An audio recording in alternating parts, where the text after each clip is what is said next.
Hey, good morning, scholars and staff. It is now 7:30. Time to get started on some morning announcements this morning so we can get our day rolling. Today is Tuesday, May 24th, and it was a wet one to begin with, but it's going to be okay. Still going to be a good day today in the Eagle's Nest because it's a great day to be an Eagle, right? And a great day to be an elite scholar in the Eagle's Nest. So one of the ways that you can do that is by making sure that we're following the Fairview 5.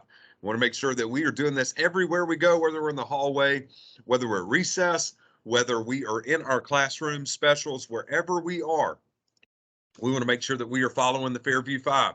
So for our fifth graders, hey, you only have to hear me say this for 11 more school days, right?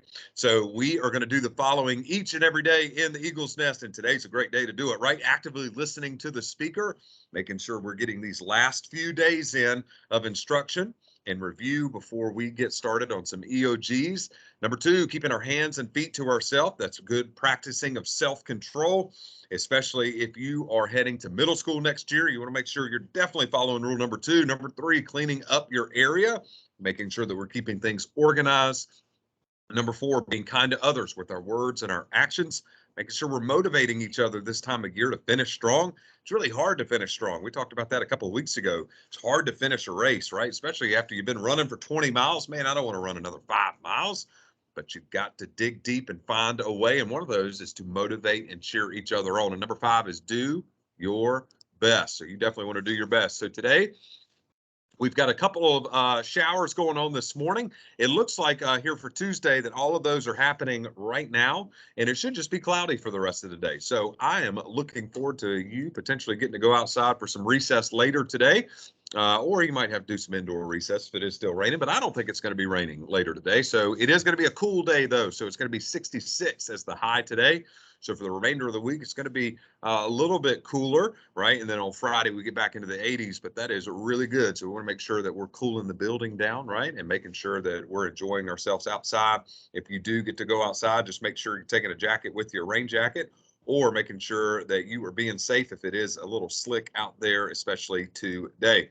All right, so we are still participating in attendance wars. Yesterday, we crowned our new grade level champion. But as a reminder, it's not only an individual award, but a grade level award as well. So if you're watching me right now this morning, congratulations. You've helped out your grade level. And we already know some of our next level champions. We had Miss Sanders as the hallway champion. Kindergarten team won that. Specials champion went to Miss Reynolds' class this past week. And then attendance wars, second grade, the second time that second grade has won. That's a lot of twos, and I like it, right? With over 76% of their scholars showing up last week and doing great things. So great job, second grade. Hey, so yesterday we had our rocket launch for kindergarten and first grade, and it was awesome. One of the Seltzer rockets actually touched the sun. It was fantastic. You had to be there to see it. It didn't come back down because it melted as soon as it got close to the sun. It was really good. So second, third, fourth, and fifth grade, you were going to get to go Tuesday, 1 week from today on May 31st. Today's conditions weren't too good to do the rocket launch, so we went ahead and moved it to next Tuesday, which is awesome. It's right in between a little break of testing because you don't start testing again until Wednesday, so it is good that we can get it in next Tuesday. So I'm excited about that rocket launch. It's going to be a lot of fun. And so second, third, fourth, and fifth grade will be coming out.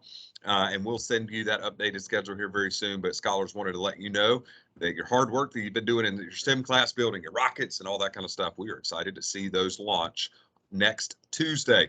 All right, just a couple scholar updates and reminders before we get moving today on morning announcements. Make sure we're continuing to watch our noise level in the hallway. We're doing a really good job of that. But scholars, make sure we're maximizing our time inside of our classrooms, right? That we are inside of our classrooms doing everything we can. If I'm not inside my classroom, then I'm missing out on something. So we want to make sure that I'm in there. If you are heading out to go with a tutor, then you need to be with a tutor, right? So you need to make sure you are in the areas that you were supposed to be in at all times, especially as we finish the school year, making sure our hands and feet are off the walls as well. Continue helping us out with cell phones. You're doing great with that, scholars. Make sure you're putting those up, especially when we begin testing on Thursday. Want to make sure that we are practicing a good testing environment, but also making sure that we're eliminating those distractions.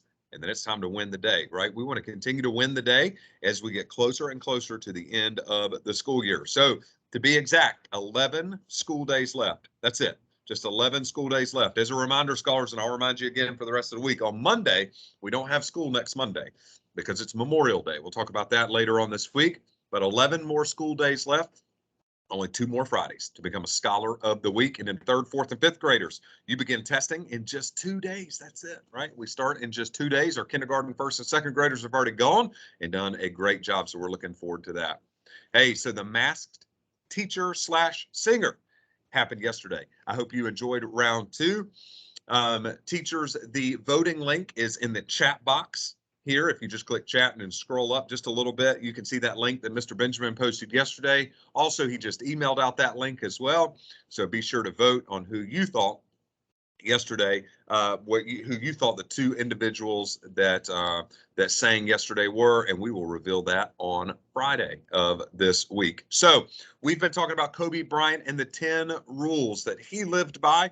Kobe Bryant was an NBA champion, an NBA MVP, played for the Los Angeles Lakers for a number of years, and is known as one of the top 3 to 5 greatest basketball players of all time. But he also had 10 rules that he lived by. So we've talked about these over the past couple of weeks, and I just over the past week, excuse me, just wanted to review a couple before we get started with our day today in the next minute or two. He talked about believing in yourself, right? Surrounding yourself with positive people. Talked about getting better every single day. Just get 1% better. You remember I told you the story where it's like just take 1 step forward. Even if it's a baby step, it's still moving forward. Rule number 3, prove them wrong. All right, this is that time of year too, where as we're finishing up with testing and stuff, hey, we want to make sure that we are outscoring people. We are doing everything we can. We're not listening to the naysayers, right? We're working harder and finishing stronger than anybody else. Well, today, rule number 4, one of the things that Kobe Bryant talked about was working on your weakness. So Kobe Bryant was a right-hand dominated basketball player. So if you play basketball, or if you write with your right hand or your left hand, whichever hand you don't write with or whichever hand you don't shoot with, the other hand's a little bit weaker.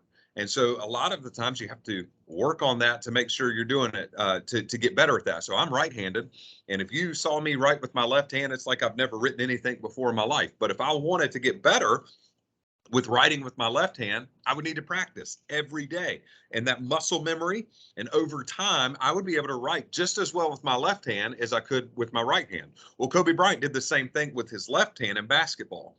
A lot of times if I'm right-handed, I dribble really well with my right hand, I shoot really well with my right hand, I throw really well with my right hand, and I can still do the same with my left, but it's a little bit weaker. So that was one of the weaknesses that he worked on in basketball, and he became fantastic at using both of his hands, which really opened up his game, right? And it helped him expand how great he was. So to do that, you've got to determine what your weakness is, right? Is your weakness in reading? Is it in math? Is it in science? Is it something that you're working on behaviorally? Whatever your weakness is, the first thing you don't want to do is lie to yourself about it. All right, you just want to say to yourself, hey, I'm struggling with reading. I need to get better, right? I'm struggling. I don't understand fractions as well. I want to get better, right? I'm not really following this area of the Fairview 5. I want to get better. So that's the first thing, is for you to self-reflect and say, hey, this is something I want to be great at. I want to get better at it. And you know the best way to get better at it? By staying locked into your awesome teachers, right? So you're really lucky as elementary school scholars, you got phenomenal teachers right in front of you. So as long as you're in kindergarten through 12th grade, you've got teachers that can help you get to the next level, whether it be with fractions, whether it be with writing, whether it be with behavioral needs, whether it be with basketball, whatever it may be. There's coaches and teachers that are here to help you be successful. But you can't be successful if you don't determine what that weakness is yet. So for our 3rd, 4th, and 5th graders, you still may be struggling here in the last couple of days before testing begins, but guess what? You still have time on your side. You still got a couple of days left to sharpen some of those skill sets, to ask some good questions, and to make sure that you are learning as much as you can before you embark on the end of the year and testing, which is coming up very, very soon. So work on your weakness. Having a weakness is not a bad thing, right? Not doing anything about it is what the problem is. So you want to know what is your weakness and how can you get better. So with that being said, today I want you to reflect on that. I want you to follow the Fairview 5. I want you to continue to be the great scholars that you are. And just know that your teachers and the staff here, we think you are awesome. And remember to be great, because you are great. You're going to have an excellent day in the Eagle's Nest. 11 days left. Let's finish stronger, and let's work harder than any other school to be great, because that's what we do at Fairview Elementary School. Looking forward to seeing you in action today. I hope you have a fantastic Tuesday. Let's get after it.